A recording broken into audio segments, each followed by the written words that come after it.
Mike and the Maddog radio program. Nice to have you with us on this Tuesday, the 19th day of March, the year 2002. The Mark Malusis Chris Calling combo across the way. As we're talking about the world of sports, the Mike and the Maddog show, we have a new group on the board today, Mike. We're looking forward to the relationship. Nice to have everybody with us. 718-937-6666. Well, 14 years later, the Mike and the Maddog show takes a new little twist, and that is simulcast on the Yes Network, which we know you've heard about in the last couple of months. It has been discussed, obviously, everywhere, including in this battle for Yankee telecast and this battle between the Yes Network and Cablevision. Part of it has been that Doug and I would join along and be part of it, and they will simulcast our show, except when they're playing day games. Every day from 1 to 6:30, so as they do in the studio with Imus, which Imus sits right here where I sit. Charles sits to Imus's right, Dog sits to my left, he has forever, and away we go with a program, which is going to be our regular radio program, but, you know, augmented with a couple of things that enhance the television, and the Yes people have put together some pretty graphics, a nice open there at the New York skyline, Madison Square Garden. Excellent backgrounds behind me here. Me with a Yankee trophy right here at the Yes Network. What a joke that is. You look good superimposed over Yankee Stadium, Dog. It's about time. Yankee baseball with me here. We're at the Yankees. But, I mean, we'll have some fun with it. The Yankees, obviously, I won't scheme about payroll until June 6th when the Giants come in and lose 3 straight. Yep.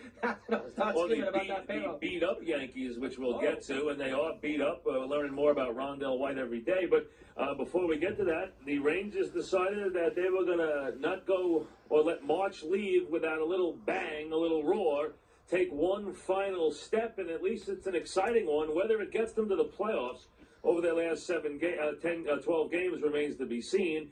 But the very, very exciting Russian rocket now comes to Broadway. I can't quibble with it. I mean, you bring Pavel Bure to the New York Rangers. For very little. Giving up nothing, maybe a #1 pick this year. But accepting his $20 million deal. A lot of money you got to pay him, but I mean, you had to make this move. Rangers obviously are desperate to make the postseason. Cablevision is desperate to have him make the postseason. Right. Remember, no Yankees. The Knicks are dead.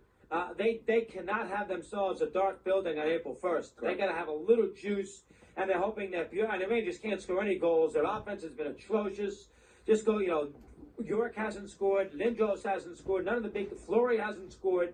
He had a little juice, they need some offense. He's got a personality, he's a great goal scorer. Panthers are going nowhere. You would think Broadway will get him all pumped up. Right, he wanted to play here. Asked to come here for the last 2 years, wanted to come here. He's got $20 million left on his contract for the next 2 years after this year. Rangers, the only team that seriously negotiated for his services because of the enormity of his contract, which tells you where the league is right now and what they think about Bure. But for the last 3 years, he scored the most goals in the league. The Rangers have only had 2 50-goal scorers in their life. This guy has scored 50 goals 5 or 6 times. So, I mean, he's a goal scorer. But the question is, though, can he make enough of a difference to... Now, he's going to be here for the next couple of years anyway. So he's not here just as a test for 12 games. And it didn't work if he doesn't make the playoffs. But the question on the table right now is, can he make enough of a difference over 12 games to get the Rangers into the playoffs? Well, Mike, listen, Bure, I think for this next 12 games he'll be fine. I wonder about him. He's one of those athletes sometimes that you really wonder if he comes to play on a day-in, day-out basis. I've always wondered that about him. He might be pumped up to come to New York. For 12 games, I think he'll be fine. I think over a long haul, he's very temperamental. I mean, his teams have not made the playoffs only one time in the last 6 years. Right. Didn't do anything against the Devils a few years ago.